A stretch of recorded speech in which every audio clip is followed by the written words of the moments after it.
Moi, Hua Iltapaiwa.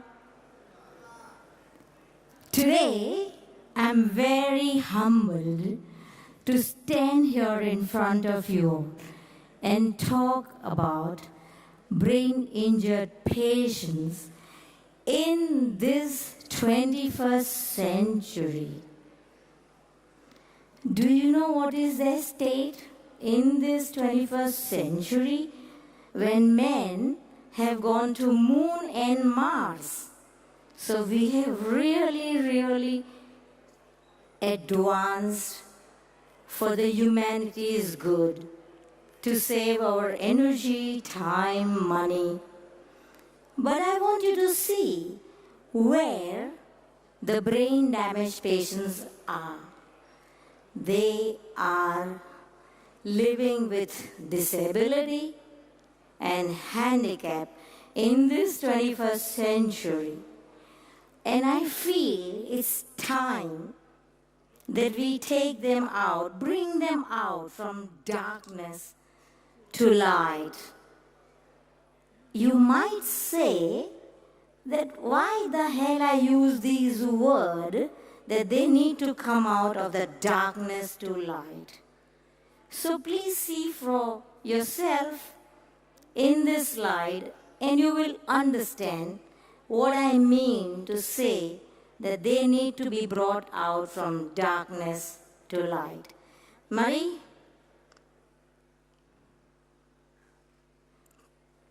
You can see that he is President Woodrow Wilson, who had a stroke in 1919. Now we have Senator Mark Kirk, we have Gabby Giffords, Andrew Marr, and Thomas Transformer. Do you see something similar in all of them? Yeah, you can see that they all have their paralyzed side not working, and they need support to stand and walk. Now, next, Murray. You see this Senator Kirk? He's climbing the stairs, but he's using his good side of the body. Do you see that he needs a stick in his hand? And do you see that he has a hand which is useless? And do you know something? That all these patients, when they come to me, whether the patients are from the poor country or like Kirk, from the rich country, the rich nation, they ask only one question to me. Madam, when will my hand work like I did before, and that I will be able to eat and drink with my hand, or that I will walk better or normal like before, and I don't need to use a wheelchair to ambulate? So these are the common questions today in the 21st century. Murray? Look at the beautiful smile on the face of Mr. Kirk. And now look at his face after the stroke. The first thing in the morning when anyone does is to look at the self. So how would a self-image of a man with the stroke feel when one side is pulled and the other side is normal? The self-image hurts. And then these patients, they shy away from meeting the friends and family or go to party. So you can imagine the quality of life really goes down. Next, see, he is ambulating in the wheelchair. Next. Okay, so I would like now to show you the film of Mr. Kirk, which tells you in a huge volume about the present rehabilitation. No member of the Congress worked harder to get there today than Republican Senator Mark Kirk of Illinois. 1 year ago, at the age of 52, he had a stroke and it left him unable to walk and barely able to talk. Kirk spent months in an intensive rehabilitation program, learning to speak, learning to walk, and learning to climb steps again, all with one goal in mind. To climb the 45 steps that my staff counted from the parking lot to the Senate front door to fight for the people of Illinois. And today, he did. Welcome back, man. With the help of Vice President Biden on his right and Democratic Senator Joe Manchin of West Virginia on his left, Mark Kirk climbed those 45 steps at the U.S. Capitol. For the junior senator from Illinois, the most triumphant steps yet on a long road to recovery. So now I would like you to see this and read it for yourself, what Mr. Kirk has to say after spending millions for his recovery to get back to normal. See what he has to say? Now, I'm definitely a disabled American with a wheelchair. That makes me not quite the demonizable Republican candidate that you would think. So, my friends, after spending millions to get back to the original self, he is telling that he is disabled today. And do you know, my friends, the number of patients in the world?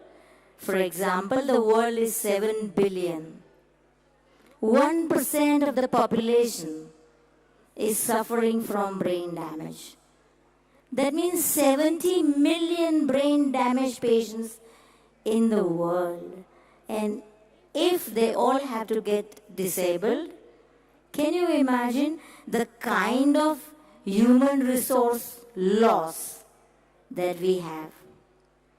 And another thing, this film of Kirk has said that man-made machines did not help him to come out of the darkness to light. So if the man-made machines made us reach to the Mars and Moon, but in this 21st century, these people with a little brain damage is getting disabled. So friends, do you believe that we need to bring them out from darkness to light? Nobody agrees? So we need to get together to do something about this, because you can understand that the century has passed, but the suffering of these patients is still in the same state.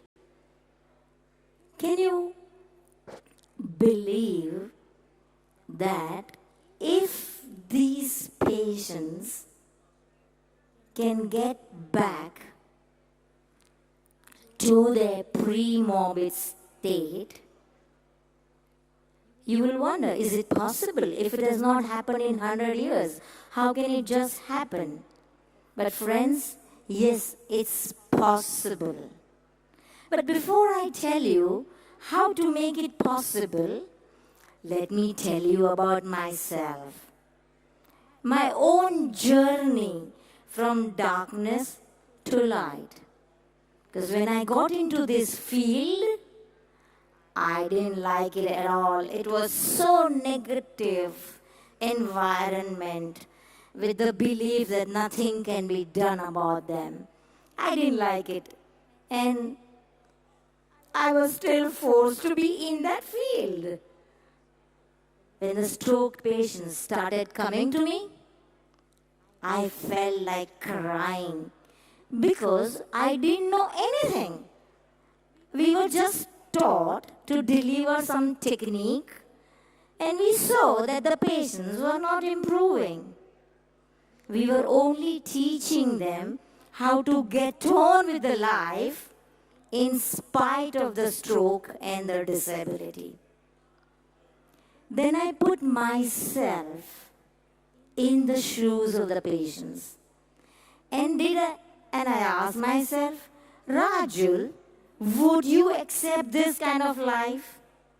Is this a good quality of life that a small brain damage and everything is over? 5 minutes before, I was really running around doing everything, talking to everybody, and in 2 minutes, striking of the stroke and the life changes. How can that be acceptable in this 21st century? When I cried a lot, I had sleepless nights. I told myself, Rajul, are you stupid that you are crying? Because crying does not help. You need to do something about it. And I said, oh, something about it. This seems to be an uncharted water. 100 years have passed, centuries have passed. But the patients are, we see, that are becoming disabled and handicapped. And you can see after spending millions of dollars. So I realized one thing. Rajul, this is your opportunity. Take it, grab it, solve the problem. If you solve the problem, then you have charted what is uncharted for a century. And I just got into one, like, the horses have the blinkers. They are not supposed to, the racecourse horses. They don't look left, they don't look right. So I became a horse myself without looking left and right. I worked relentless. I wanted solution. And I worked so relentless with one focus, single point focus, just to find solution and chart the uncharted. Because it made me realize that, Rajul, if you had become simply a general surgeon, you could have simply helped few hundred patients in your lifetime. But this is your opportunity to change the world, to help millions in the world. Now you will ask me, how can I help millions in the world if I am alone? But I don't think I am alone. You all are with me, and a lot of experts are with me to change this world and bring the patients from darkness to light.